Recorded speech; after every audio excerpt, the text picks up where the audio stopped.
बारिश की वो रात। साल था 1994। जुलाई का महीना और आसमान से मानो सारा साल का पानी एक ही रात में गिरने का इरादा था। पापा ने सुबह ही कह दिया था, आज दादी से मिलने चलेंगे। बहुत दिन हो गए गांव गए हुए। मैं उस वक्त बस 10 साल का था और गांव जाने का नाम सुनते ही खुशी से उछल पड़ा था।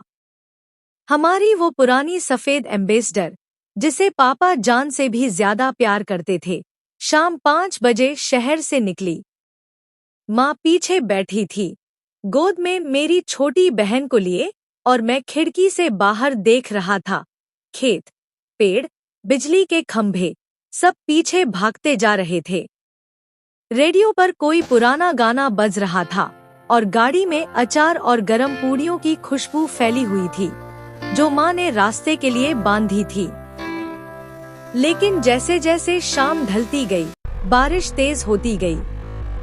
पहले हल्की फुहार थी, फिर वो मूसलाधार बारिश में बदल गई जो विंडस्क्रीन के वाइपर को भी हरा दे। पापा गाड़ी की रफ्तार धीमी करते जा रहे थे, आंखें सड़क पर गड़ाए हुए।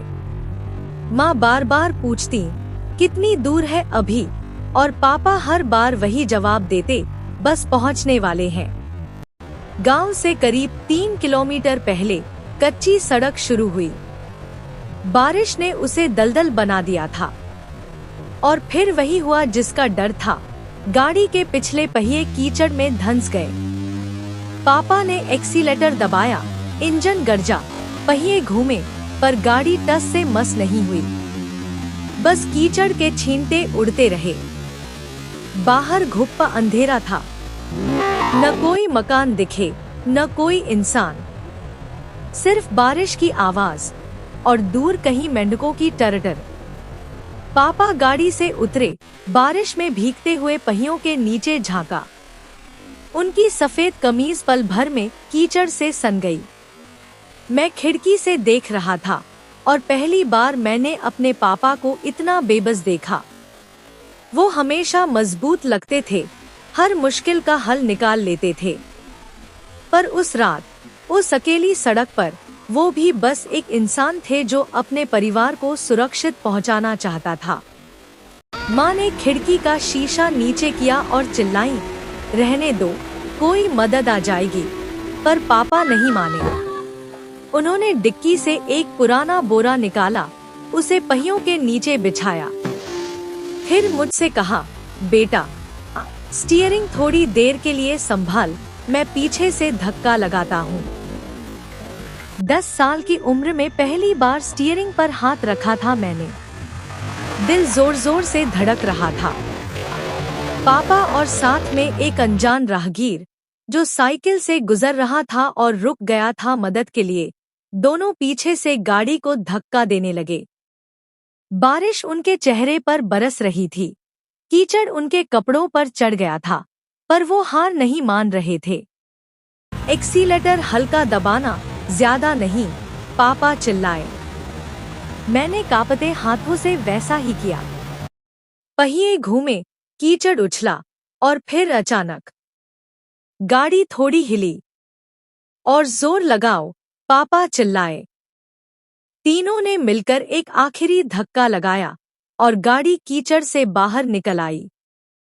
पापा दौड़ते हुए आए, भीगे हुए, कीचड़ से लथपथ, पर चेहरे पर वो मुस्कान थी जो मैं आज तक नहीं भूला। उन्होंने मेरा सिर सहलाया और बोले, शाबाश, तूने स्टीयरिंग अच्छे से संभाला। उस अनजान राहगीर को पापा ने अपनी जेब से जो कुछ भी था वो देने की कोशिश की, पर उसने मना कर दिया। बस इतना कहा, भाई साहब, बारिश में सब एक दूसरे के काम आते हैं, और वो अंधेरे में साइकिल चलाते हुए गायब हो गया। रात के करीब 9 बजे जब हम आखिरकार दादी के घर पहुंचे, तो दादी दरवाजे पर लालटेन लिए खड़ी थी, चेहरे पर चिंता और राहत दोनों।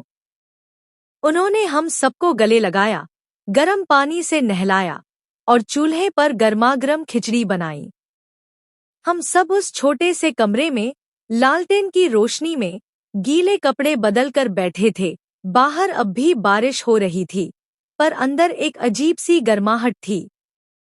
आज पापा नहीं रहे, वो एम्बेसडर भी कब की बिक चुकी है। पर जब भी बारिश तेज होती है और मिट्टी की वो सोंधी खुशबू आती है, मुझे वो रात याद आ जाती है जब मैंने पहली बार स्टीयरिंग थामा था, जब एक अनजान आदमी ने बिना कुछ मांगे हमारी मदद की थी, और जब मैंने समझा था कि परिवार का मतलब होता है मुश्किल चाहे जितनी भी हो, साथ मिलकर उससे निकल आना। वो कीचड़ में फंसी गाड़ी सिर्फ एक गाड़ी नहीं थी, वो एक सबक था जो आज तक मेरे साथ है। समाप्त।